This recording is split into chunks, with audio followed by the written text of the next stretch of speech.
Hermanos, buenas tardes. Les agradezco su compañía. Les agradezco que estén aquí conmigo para empezar esta clase el día de hoy. El día de hoy vamos a empezar en el capítulo 19, que tiene el encabezado de alabanzas en el cielo.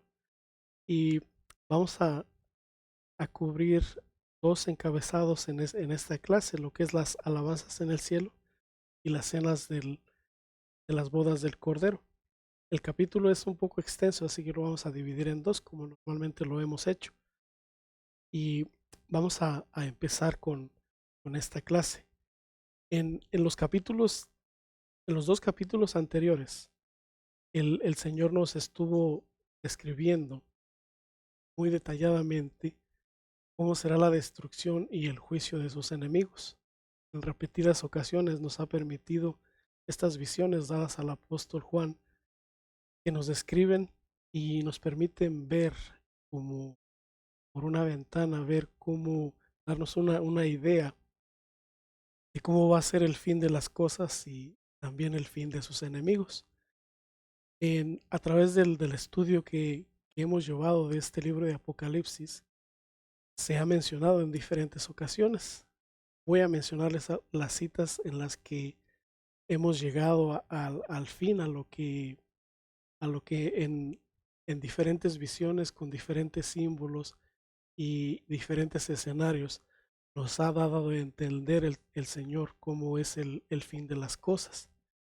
La primera vez fue en el capítulo 6, versículo 12, en el versículo 11, capítulo 11, versículo 15, capítulo 14, versículo 14, capítulo 16, versículo 17, y lo que vamos a cubrir en este capítulo, tal vez no en esta clase, sino en la siguiente, el capítulo 19, del versículo 17 al 21.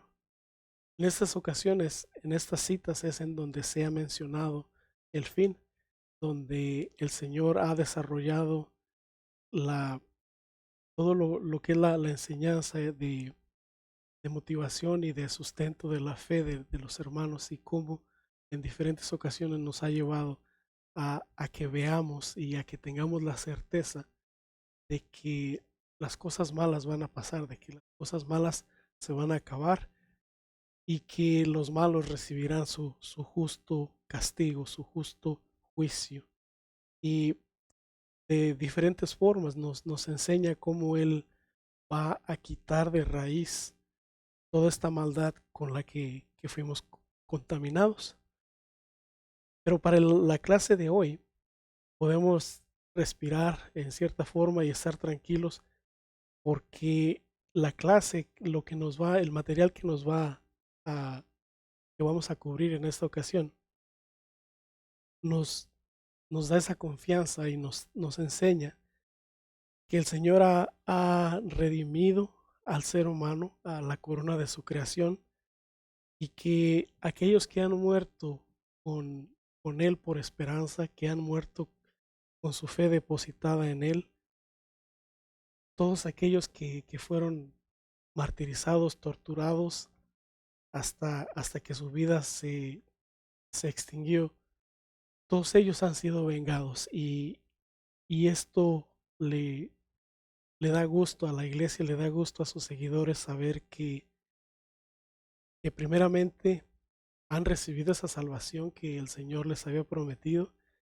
y, y les da cierta satisfacción saber de que sus enemigos, de que les hicieron pasar por esos castigos tan crueles, están también recibiendo su castigo. Y esta es la razón por la que en esta clase tiene ese título, esas alabanzas y ese gozo del que vamos a hablar en la clase.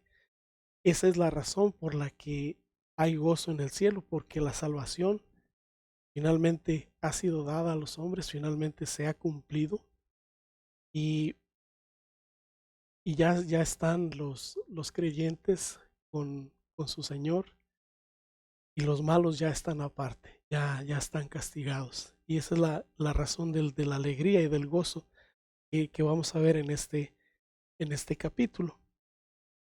Vamos a entrar al versículo 1. Dice, después de esto, oí una gran voz de una gran multitud en el cielo que decía, Aleluya, salvación y honra y gloria y poder son del Señor Dios nuestro. El vocablo aleluya nos vamos a dar cuenta que es una de las constantes en estos primeros versículos y, y forma parte muy importante de la estructura de la enseñanza de este capítulo, porque se nos pide muchas veces que alabemos al Señor. La palabra aleluya en nuestro versículo que leemos aquí, la entendemos en español, pero es una palabra de origen hebreo que fue transliterada, no fue traducida. Si se tradujera la palabra, significaría alabar al Señor. Y esta es una expresión en hebreo que, que lleva que lleva en sí lo que es la forma imperativa de los verbos. El imperativo de los verbos es como una orden, como por decir así en el verbo traer. Cuando le pedimos a alguien que traiga algo, le decimos trae.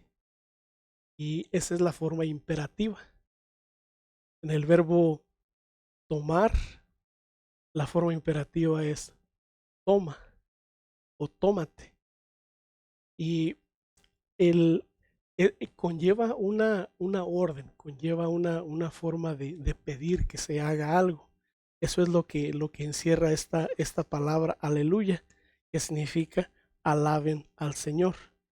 Entonces, cuando escuchamos esta palabra aleluya, eso es lo que significa dar gloria, dar alabanza, dar loor. Alabar al Señor es lo que significa.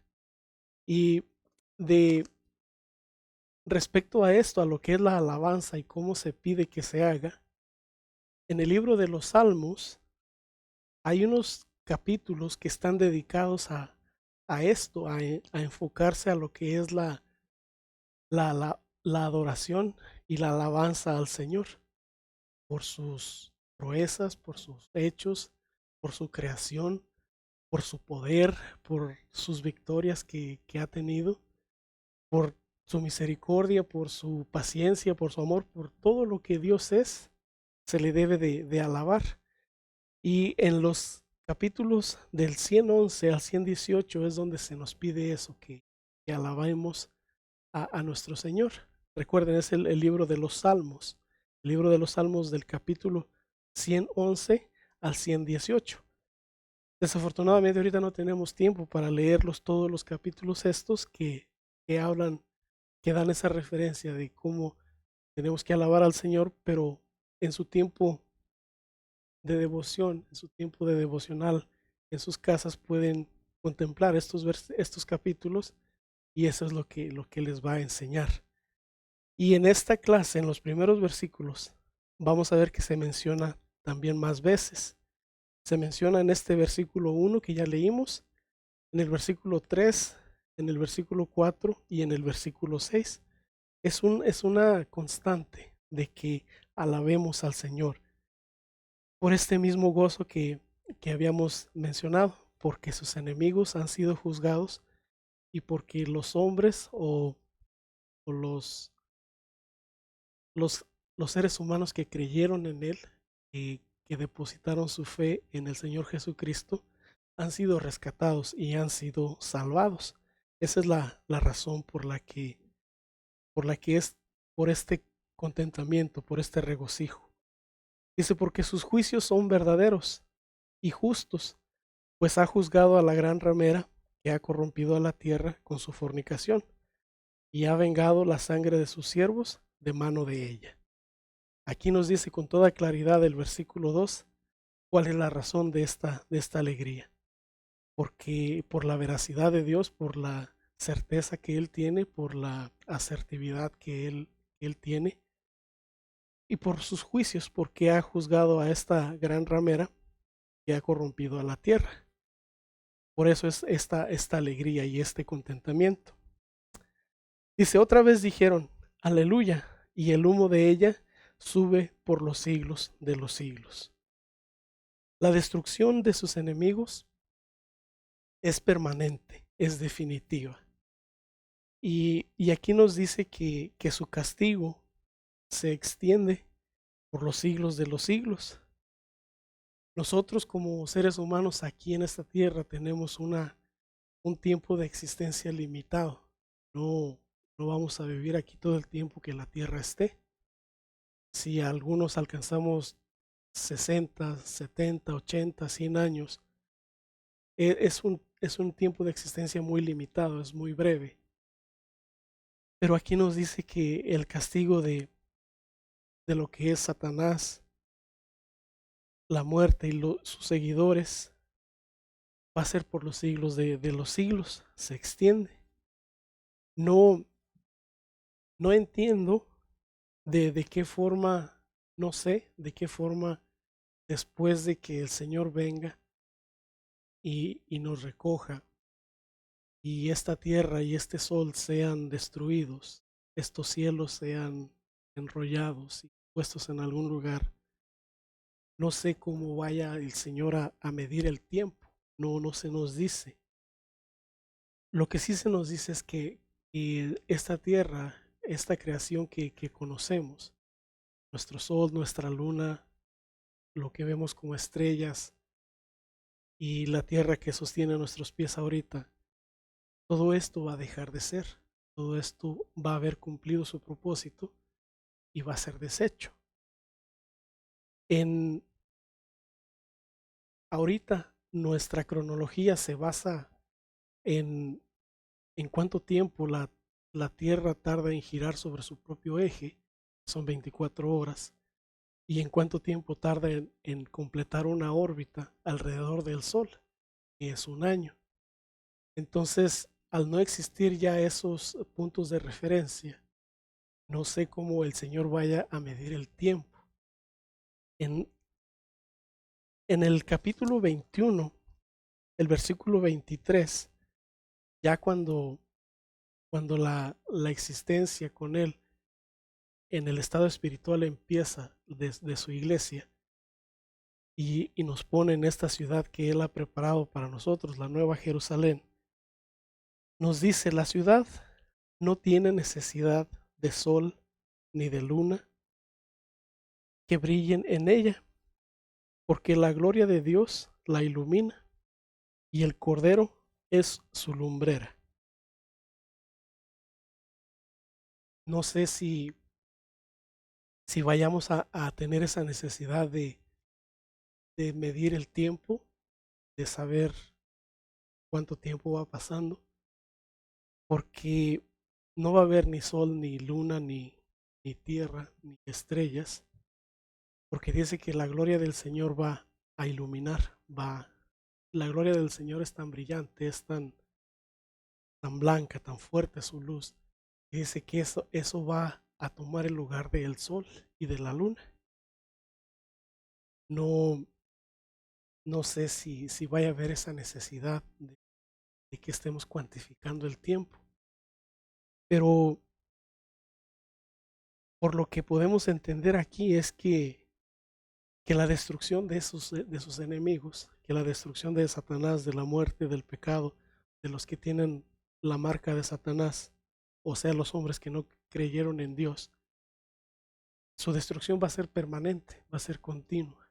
Y yo pienso que esa es lo más acercado que podemos entender es que sea por los siglos de los siglos, aunque no necesariamente signifique 100 años, que es lo que entendemos por un siglo, pero sí como algo permanente, que es, yo pienso, lo que nos está tratando de dar a entender el Señor. Dice, y los 24 ancianos y los 4 seres vivientes se postraron en tierra y adoraron a Dios que estaba sentado en el trono y decían, amén, aleluya. Y salió del trono una voz que decía, alabad a nuestro Dios, todos sus siervos y todos los que le teméis, así pequeños como grandes. El sacrificio que nuestro Señor hizo, el sacrificio que nuestro Señor tuvo que sufrir para poder adquirir nuestra salvación, no fue poca cosa, fue algo muy costoso, fue algo muy doloroso, pero por la firme e inquebrantable fuerza de su carácter, es que pudo ser cumplida, es que pudo ser adquirida. Y, y gracias a esa fuerza de voluntad del Señor, gracias a ese valor que tuvo de sufrir toda esa agonía por nosotros, es que ahora podemos descansar en esa promesa de lo que Él hizo es suficiente para salvarnos. Y eso es lo que estos ancianos y estos seres vivientes adoran, es lo que le honran.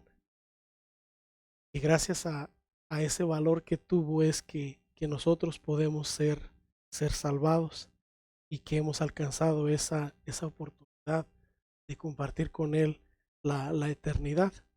Y por eso es que estos ancianos que representan la iglesia del Señor y los seres vivientes que son los seres espirituales que le sirven, que están a un lado de su trono, es lo que le alaban, lo que adoran de nuestro Dios.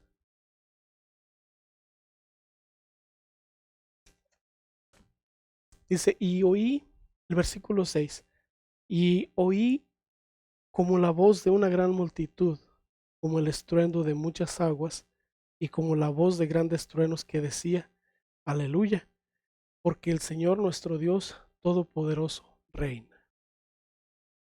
Con la victoria que Él tuvo sobre la cruz, es el haber muerto y haber resucitado le dio a Él la victoria sobre Satanás, sobre el pecado y sobre la muerte. Y ahí es donde empezó su reinado. Ahí es donde Él arrebató el señorío que el hombre habría perdido a Satanás.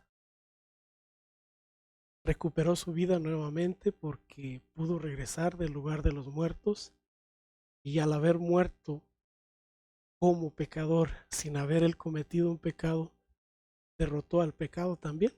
Y ahí es donde empieza su reinado. Ahí es donde empezamos a ver que sus enemigos ya han sido conquistados. Hay una cita en el libro de los Hebreos que es muy clara en cuanto a entender este, este inicio del reinado de nuestro Señor Jesucristo. Es el libro de los Hebreos, el capítulo 2, versículo 14. Así que, por cuanto los hijos participaron de carne y sangre, Él también participó de lo mismo, para destruir por medio de la muerte al que tenía el imperio de la muerte, esto es, al diablo, y librar a todos los que por el temor a la muerte estaban durante toda la vida sujetos a servidumbre, porque ciertamente no socorrió a los ángeles, sino que socorrió a la descendencia de Abraham. Esta descendencia de Abraham es lo que somos nosotros. También los que son descendencia de Abraham por carne y sangre, como lo es el pueblo hebreo, pero ya hemos estudiado cómo también en Abraham todos participamos también de esa misma bendición.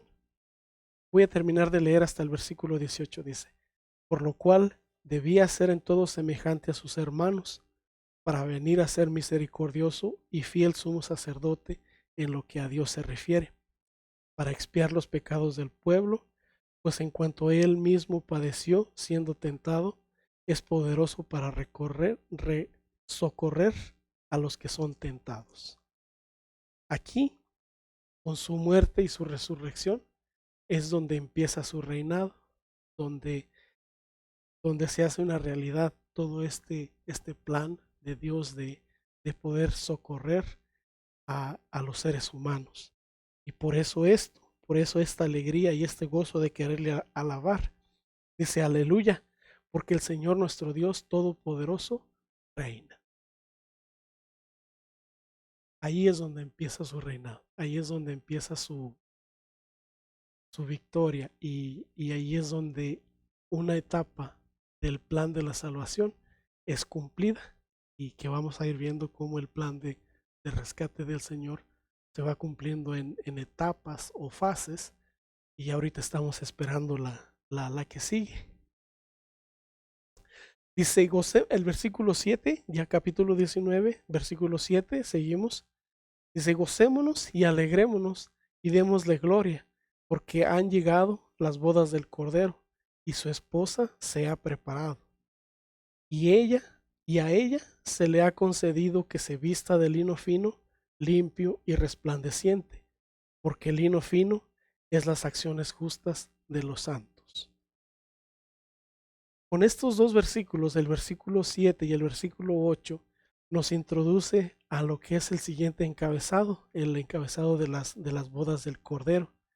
Y aunque estas bodas con el Señor, que el Señor Jesucristo junte y lleve consigo a los redimidos, estas bodas son en el cielo y ya es en un estado espiritual, ya no es, ya no es nada físico, ya no existe, ya no es necesario, ya estamos en el estado de existencia espiritual con Él y ahí es donde se celebran estas bodas, aunque son en el cielo ya, mantienen un parecido muy grande a lo que son las bodas hebreas dentro de su cultura y dentro de cómo ellos celebran las bodas comunes y corrientes, pero estas bodas de las que el Señor nos habla tienen un gran parecido con ellas. Me gustaría mencionar algunas de las particularidades que hacen paralelo de estas bodas hebreas con estas bodas del Cordero que tomarán lugar en el cielo. Y antes de entrar en detalle con estas comparaciones, me permítanme mencionar que esta relación que tenemos con el Señor como nuestro Salvador y nosotros como su iglesia, es en muchas ocasiones descrita con la metáfora de un matrimonio, con una, con esta Con esta figura del matrimonio se nos enseña la relación que nosotros como iglesia tenemos con Él. Y hay algunas escrituras en las que desde el tiempo de los profetas, se mencionaba a Dios como el esposo del pueblo hebreo, como el esposo del pueblo de Dios. Vamos a empezar en Isaías. En Isaías hay este versículo, en el capítulo 54, versículo 5. Dice, porque tu marido es tu hacedor, Jehová de los ejércitos es su nombre, y tu redentor, el Santo de Israel, Dios de toda la tierra, será llamado. Es en el primer renglón donde menciona esto, porque tu marido es tu hacedor. En esta ocasión el Señor está comparando su relación con el pueblo hebreo como aquella de un matrimonio. Lo vuelve a hacer en el libro de Jeremías. Jeremías capítulo 3, versículo 14. Convertíos, hijos rebeldes, dice Jehová, porque yo soy vuestro esposo, y os tomaré uno de cada ciudad y dos de cada familia, y os introduciré en Sión. Una vez más, el Señor les menciona este ejemplo de que Él es su esposo. Y cuando, cuando el pueblo de Israel desviaba su corazón de, de las ordenanzas del Señor y se iban a adorar a Cera, a Baal, a Moloch o a cualquier deidad que ellos quisieran, el Señor lo consideraba como un adulterio, como una fornicación espiritual. Y manteniendo la misma figura, manteniendo el mismo ejemplo de cómo Él ve nuestra relación que tenemos con Él como, como el de un esposo y una esposa. En diferentes ocasiones también Él menciona esta relación como la de un padre y un hijo. Pero en esta ocasión, lo que, lo que corresponde a esta clase es esa figura, la figura del matrimonio. Y, y el Señor nos dice que cuando algo nos distrae, cuando algo nos separa de su camino, de sus ordenanzas, Él lo considera como una infidelidad, como si fuera un adulterio, si fuera una fornicación. Y, y por eso es la seriedad con la que se debe de tomar esta relación que tenemos con el Señor. Y ya en el Nuevo Testamento también hay varias citas que enseñan cómo los apóstoles nos ayudaban a entender esta relación como esposo y esposa. Es en segunda de Corintios 11:2. Segunda de Corintios 11:2 dice, porque os celo con celo de Dios, pues os he desposado con un solo esposo, para presentaros como una virgen pura a Cristo. La palabra de esposo, os he desposado, es lo que equivaldría a nosotros, a nuestra cultura occidental o nuestra cultura hispana, como a un compromiso, como cuando en un noviazgo el novio le da un anillo a la novia y es el compromiso, es la promesa de que van a llegar a un matrimonio y, y en cierta forma se consideran ya como esposos, ya están comprometidos. Este gesto en la cultura hebrea tenía mucho más fuerza y era tomado de una manera mucho más seria, del punto que ya eran considerados como esposos cuando estaban comprometidos, pero todavía no vivían juntos, sino que se les decía los esponsales. Y ahorita vamos a ver un poquito más detalladamente lo que significaba eso, pero ese era el compromiso que tenían con ellos. Otra cita similar es en Efesios 5:22. Efesios 5:22 y 23. Dice, las casadas estén sujetas a sus propios maridos como al Señor, porque el marido es cabeza de la mujer, así como Cristo es cabeza de la iglesia, la cual es su cuerpo y Él es su Salvador. Y la última cita en estas referencias es en el libro de los Romanos. El libro de los Romanos capítulo 7, versículos del 1 al 4. ¿Acaso ignoráis, hermanos? Pues hablo con los que conocen la ley, que la ley se enseñorea del hombre entre tanto que éste vive. Porque la mujer casada está sujeta por la ley al marido mientras éste vive. Pero si el marido muere, ella queda libre de la ley del marido. Así que si en vida el marido se uniere a otro, así que si en vida del marido se uniere a otro varón, será llamada adúltera. Pero si su marido muriere, es libre de esa ley, de tal manera que si se uniere a otro marido, no será adúltera. Así también vosotros, hermanos, hermanos míos, habéis muerto a la ley mediante el cuerpo de Cristo, para que seáis del, de otro, del que resucitó de los muertos, a fin de que llevemos fruto para Dios. De, de esas tres referencias, de estas tres citas, entendemos que el mensaje principal es este, y que nuestra relación de iglesia con Cristo es como aquella de un marido y una esposa. Y lo importante, lo particular de esto es que como cristianos, como iglesia, todas las iglesias de Cristo como un colectivo, son la novia prometida para Cristo.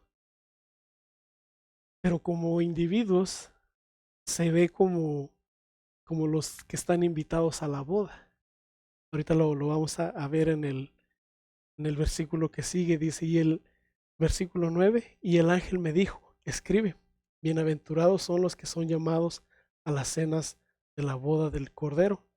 Y me dijo, estas palabras son verdaderas de Dios. Como individuos estamos invitados a las bodas del Cordero, pero como un colectivo somos la novia del Señor Jesucristo, somos la prometida de Él y Él viene por nosotros. Entonces vamos a mencionar rápidamente algunas de las peculiaridades de estas bodas cómo se celebran en la cultura hebrea y, y vamos a ver cómo es las similitudes que tienen entre Cristo y su iglesia. El, uno de los primeros puntos es que los padres del novio asignaban a alguien para encontrar la novia de su hijo. Este podía ser un siervo, como lo vamos a ver lo pueden ver en Génesis 24 del 1 al 4, o un amigo, como dice en Juan 3:29. Este, este amigo de la familia o este siervo de la familia concertaba el precio de la dote. Y la dote consistía en unos pagos de dinero que se hacían para hacer un tipo de compensación a la familia que estaba perdiendo una hija, puesto que todos contribuían para el sostenimiento de la familia y ahora se estaba yendo un miembro de la familia, pues la dote en cierta forma contribuía a amortiguar un poco esa pérdida y, y se daban estos pagos de dinero. Si el novio era pobre, podía trabajarlo con trabajo. Vemos en ese caso en Génesis 29:18. O podía también eliminar a los enemigos del padre. Vemos este caso en Primera de Samuel 18:25.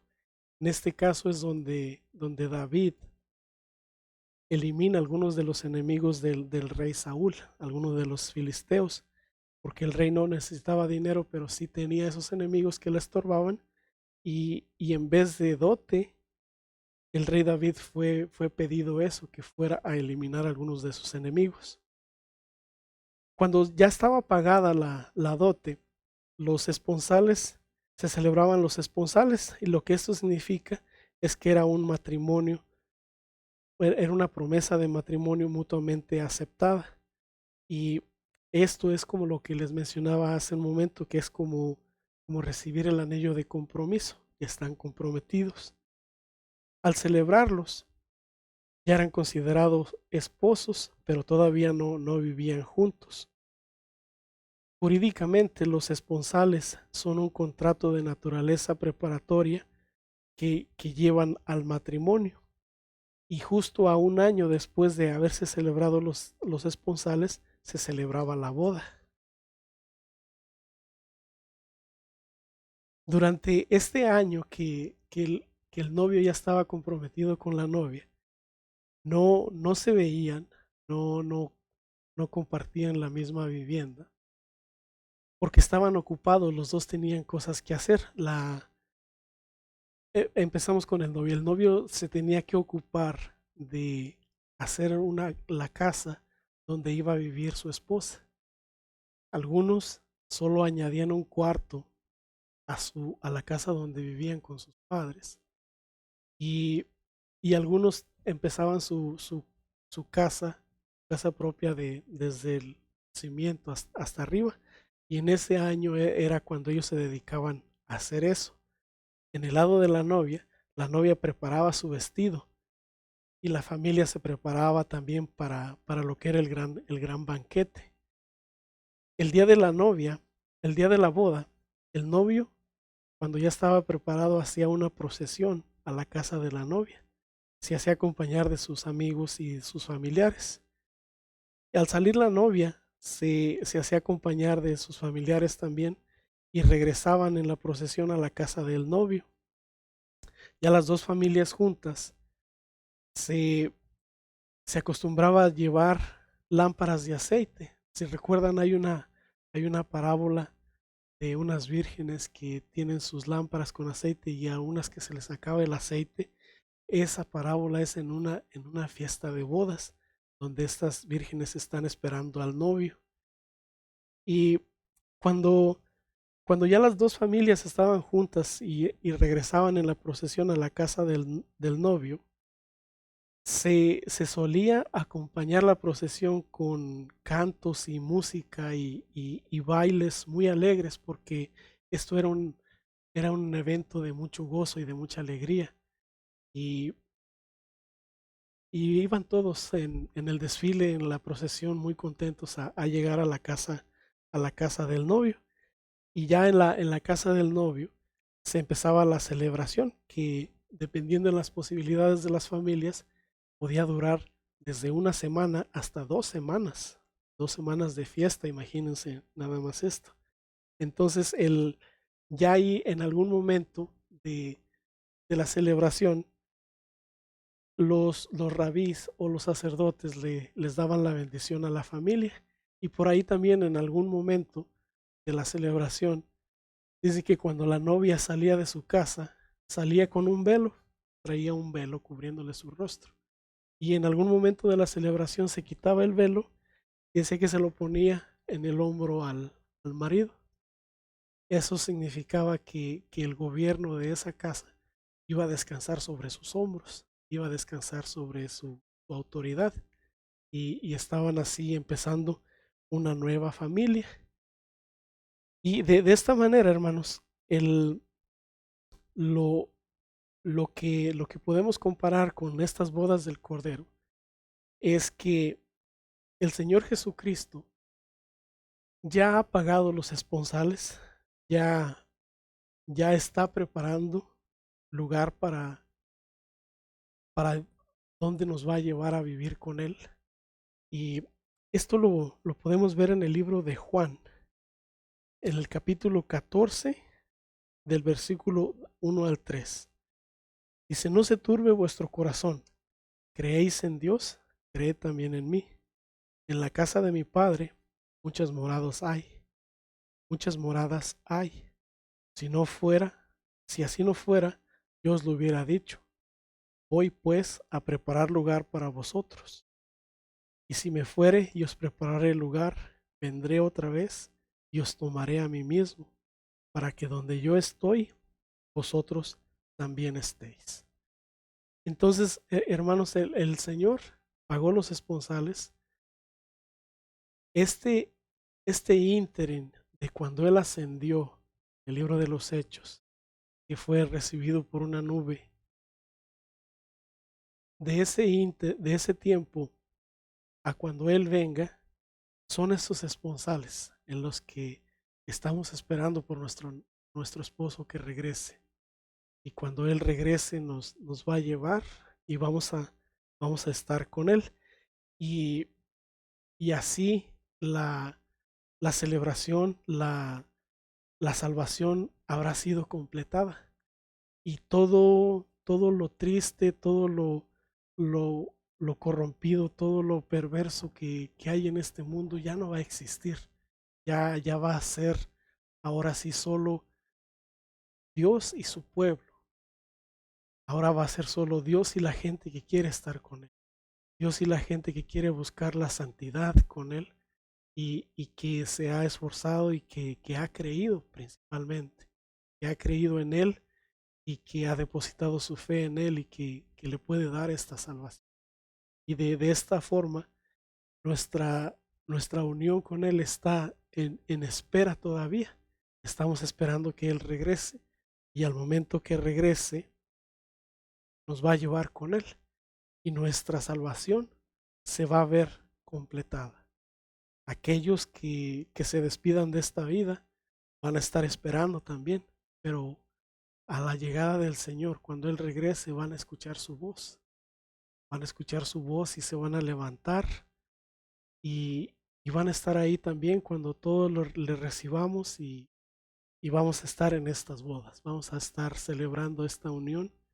Vamos a estar con toda esta alegría, con todo este gozo de que todo esto que tuvimos que tener mucha fe para creerlo y para aceptarlo y poder vivir con esa esperanza, ya va a ser ahora todo una realidad completa y una realidad plena. Y vamos a estar con Él. Entonces, hermanos, con, con esto en nuestra mente, en nuestro corazón, yo pienso que debemos de mantener nuestra vida de la forma en la que el Señor lo quiere, lo pide, y que seamos tomados, que no seamos tomados que no vayamos a ser como esas vírgenes que descuidaron sus lámparas y no tenían aceite, que no vayamos a descuidar nuestra vida y se extravíe, se desenfoque, se pierda, sino que permanezcamos en espera y al pendiente de que en cualquier momento puede regresar nuestro Señor. Y así, si nuestro tiempo aquí se termina, pues esperar ya descansando en Él, esperar escuchar su voz que nos despierte y nos permita ver esa gran realidad que ahorita solo tenemos en nuestra mente y lo creemos que está ahí. Entonces, vamos a terminar aquí, hermanos, y en la siguiente clase, si el Señor nos permite, vamos a ver la segunda mitad de este capítulo. Que Dios les bendiga, hermanos, que tengan buena tarde.